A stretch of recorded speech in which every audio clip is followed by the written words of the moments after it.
Tramp prezident Maduroni olib qochish rejasini qanday tuzganini aytib berdi. 2026-yil Tayvan uchun hal qiluvchi yil bo'ladi, mamlakat prezidenti. Putinni ham shunday olib ketishlari mumkin. Muxbirlar AQSh harbiylari o'tkazgan amaliyotni namuna deb atadi. Bir bayonot, bir necha front. Erondagi norozilik global muammoga aylanyaptimi? Rahbariyatga ishoning va xotirjam bo'ling. Tushkunlikka tushmang yoki dushmanga yordam bermang. Venesuela ichki ishlar vaziri. Maduro AQShda qatl etilishi mumkin.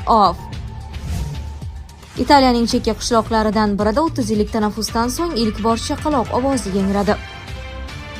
Tramp prezident Maduroni olib qochish rejasini qanday tuzganini aytib berdi.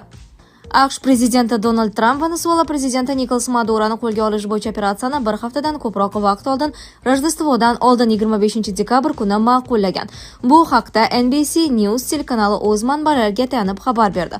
Qayd etilishicha, Tramp Venesueladagi AQSh harbiylari va huquqni muhofaza qilish organlari tomonidan o'tkazilgan operatsiyani bir haftadan ko'proq vaqt oldin ma'qullagan.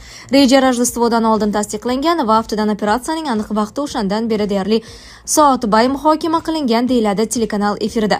Trampning o'zi esa Nikolas Maduroni qo'lga olish operatsiyasini 2-4 kun avvalga rejalashtirgani, ammo yomon ob-havo sharoiti sababli uni keyinga qoldirishga majbur bo'lganini aytmoqda. Uning bildirishicha, Nikolas Maduroni mamlakatdan olib chiqib ketish operatsiyasi Karakasda ob-havo yaxshilanib, parvozlarni amalga oshirishga ruxsat berilgach, xamirdan qil sug'urgandek oson kechgan.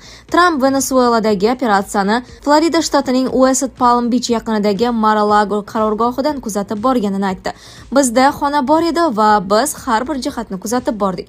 Bizni ko'plab odamlar, jumladan generallar qurshab olgan edi, nima bo'layotganini hamma bilardi. Bu juda murakkab, nihoyatda murakkab edi, deydi Oq uy rahbari. 2026-yil Tayvan uchun hal qiluvchi yil bo'ladi, mamlakat prezidenti. Xitoy tomonidan harbiy mashg'ulotlar doirasida orolga raketa zarbalari berilganidan so'ng Tayvan o'z suverenitetini qat'iy himoya qilish va mudofaa salohiyatini kuchaytirishga bel bog'laganini ma'lum qildi. Bu haqda Tayvan prezidenti Lai Ching-te bayonot berdi.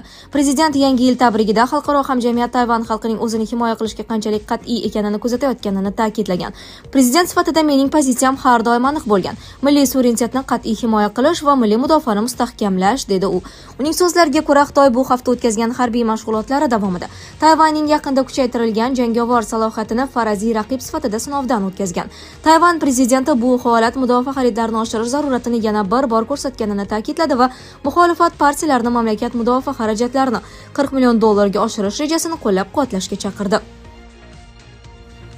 Hozircha bu taklif muxolifat nazoratidagi parlament yuziga kelgan siyosiy boshi berk ko'cha